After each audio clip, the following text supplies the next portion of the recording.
Good evening, visitors. Welcome to the Australian War Memorial's Last Post ceremony. My name is Craig Burrell, and joining us today from the Australian Army and Bandmaster of the Australian Defence Force Academy is Warrant Officer Class 2, Joanne Davey. We welcome the veterans who have served, those that are still serving, and the families that support them. We acknowledge the members of RSL and Services Clubs Association, RSL Victoria and RSL Queensland, who are watching the broadcast of this ceremony across Australia. Also, members of the Darebin RSL who are joining us this evening. During the ceremony, wreaths will be laid at the base of the Pool of Reflection by visitors and students on behalf of the following schools. From New South Wales, Norfolk Island Central School, Norfolk Island. From Queensland, Faith Lutheran College, Redlands, Victoria Point. And from Western Australia, St Mary's Anglican Girls' School, Karrinyup. Please stand and join in singing the National Anthem.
Children, please be seated.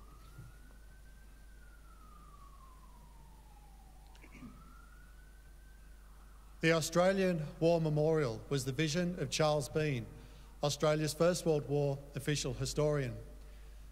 Bean landed with the Australian troops on Gallipoli and stayed with them at the front through to the end of the war. The idea of this national memorial and museum came to him at Pozières, France, in the depths of the bloody fighting of 1916. Bean's idea was that this would be a place where families and friends could mourn their loved ones buried in faraway places. It would also be a place that could help all Australians understand what these men and women had endured and what they had done for us. Bean's vision, to which we remain true, is best expressed as inscribed in the entrance to the memorial's galleries. Here is their spirit, in the hearts of the land they loved, and here we guard the record which they themselves made. Tonight, we will read the story behind just one of those on the Roll of Honour, which lists the names of more than 102,000 men and women who have given their lives for us in war and operations for more than a century. But first, we present a lament, Flowers of the Forest. Wreaths or floral tributes will now be laid at the base of the Pool of Reflection.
Today we remember and pay tribute to Private Frank James Cattermole.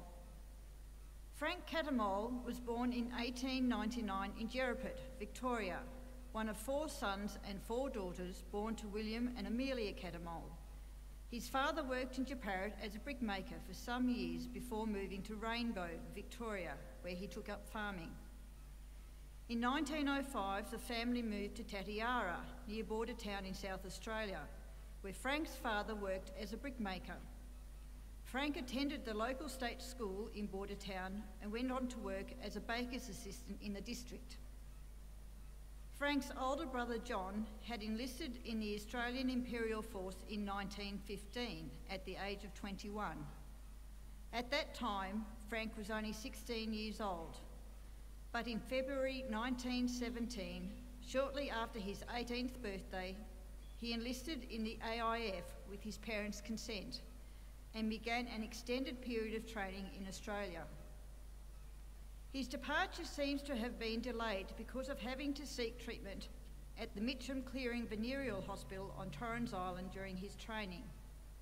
He did not leave Australia for active service overseas until March 1918, more than a year after enlisting.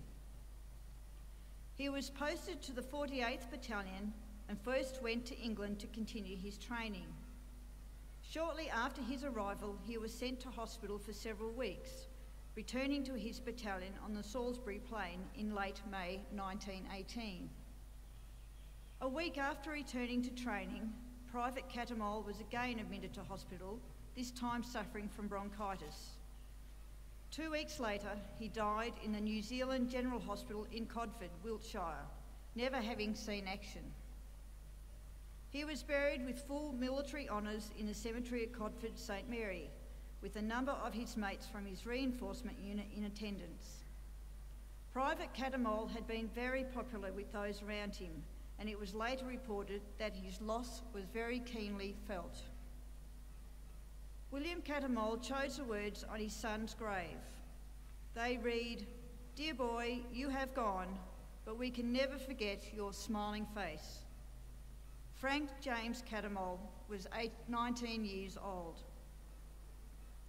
His name is listed on the Roll of Honour on my right, amongst almost 62,000 Australians who died while serving in the First World War. A photograph of his headstone is displayed beside the pool of reflection. This is but one of the many stories of service and sacrifice told here at the Australian War Memorial. We now remember Private Frank James Cattermole, who gave his life for us, for our freedoms, and in the hope of a better world.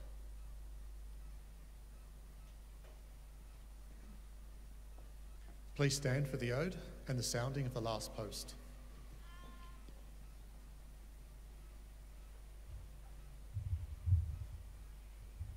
They shall grow not old as we that are left grow old.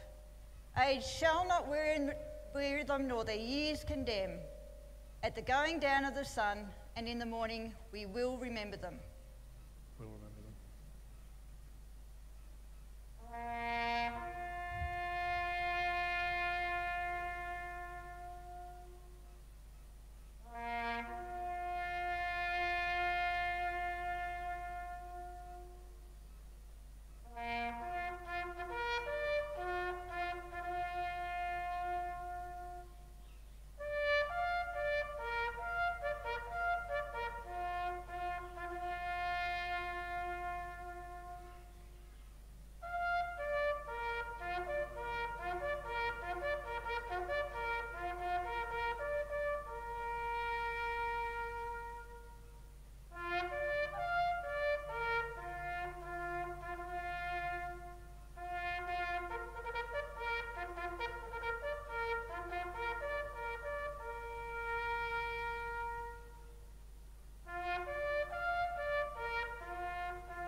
lest we forget.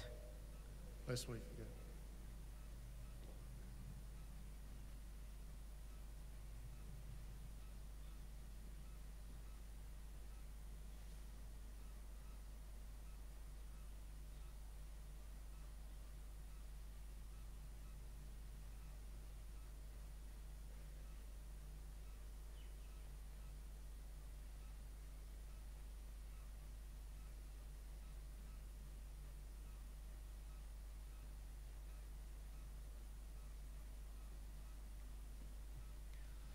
We leave you this evening with the words of the memorial's founder, Charles Bean.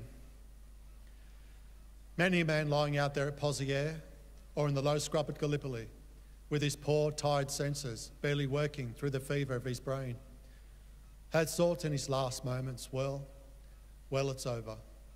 But in Australia, they will be proud of this. Ladies and gentlemen, girls and boys, that concludes the last post ceremony. Thank you for visiting the Australian War Memorial, and good evening.